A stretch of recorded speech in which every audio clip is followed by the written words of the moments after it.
All right, let's get right into it. If you're a school leader, you know you're facing a crisis. But what if I told you that the teacher retention problem, it's not a budget problem? What if it's a leadership challenge that you, right now, have the power to solve without spending a single extra dime on salaries? So let's start with a cold, hard dose of reality.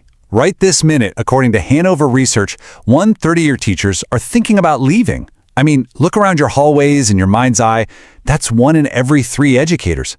This isn't some problem looming on the horizon. It is happening right now, in real time. Now, the knee-jerk reaction, the easy answer we hear all the time, is to blame low pay. But let's be honest, the research is crystal clear on this. While pay absolutely matters, just throwing money at this is a band-aid on a much deeper wound. It is not the silver bullet you're hoping for. And the cost of ignoring what's really going on? It's staggering. This isn't just a headache for your HR department. It's a strategic disaster for your school. Financially, SHRM says it can cost up to 75% of a teacher's annual salary just to replace them. Academically, well, student achievement takes a direct hit. And culturally, you're literally bleeding out the institutional knowledge, the very spirit of your school. So, if it's not just about the money, what is it really about? We've got to dig deeper. We have to look past the surface-level complaints and really understand the powerful psychological forces that are pushing your best people out the door. Okay, this is so important to understand. Think of it like this. A competitive salary is what we call a hygiene factor. It doesn't make people passionate or loyal, it just stops them from being dissatisfied. It gets them in the door. But true loyalty, the kind of commitment that makes a teacher build a career with you, that comes from the motivators. Things like respect, growth, purpose, and autonomy. That's what makes them stay. And this slide, this is what happens when those motivators go missing. This is the real story. Research from places like Emory University pinpoints the true reasons for the exodus. It's not about the paycheck. It's about feeling invisible. It's about feeling stuck, unsupported, and completely unheard. It's about a deep, fundamental disconnection from the mission and the people they work with every day. But here is the good news. You do not have to be a victim of these trends. As a school leader, you can be an architect. You can consciously, deliberately design a school culture, an entire ecosystem where talented people don't just show up to survive, they show up to thrive. So here's the crucial mind shift. Retention isn't another program you have to manage. It's not some policy write up and stick in a binder. This quote from Jay Elps absolutely nails it. Retention is the natural byproduct of a healthy, empowering school culture. It's all about how you operate every single day. And that begins with our first pillar, shared leadership. This is all about systematically dismantling that old school top-down hierarchy and actually distributing ownership throughout your faculty.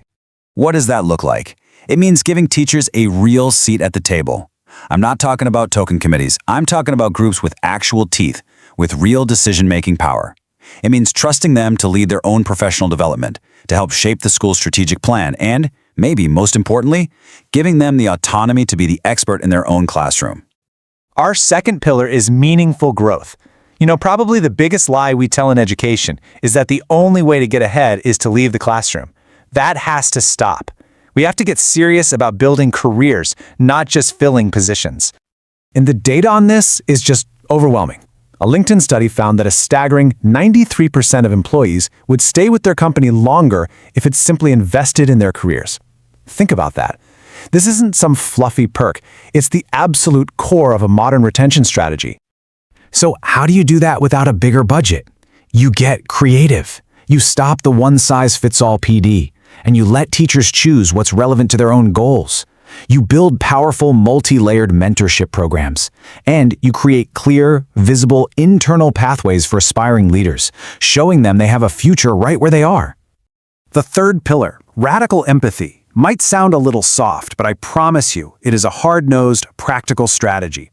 It's about recognizing that your teachers are whole human beings, not just instructional units on a spreadsheet. The example from Arcadia High School is just a perfect playbook for this. They didn't just guess what their teachers needed, they asked, using wellness surveys. And then, and this is the critical part, they acted on what they learned. They offered therapy, mindfulness training, yoga. It's about extending the same grace and flexibility to your staff that you would to your students and their families. And our final pillar is all about building systems of recognition. Now, this is not about a Teacher of the Month plaque. This is about systematically and intentionally making people's value visible to everyone. Because at the end of the day, this is the psychological contract that really matters. People are asking themselves 3 questions. Am I seen here? Is my work valued? And am I essential to what we're trying to do? When the answer to those questions is a loud, resounding yes, people don't just stay. They commit. They dig in.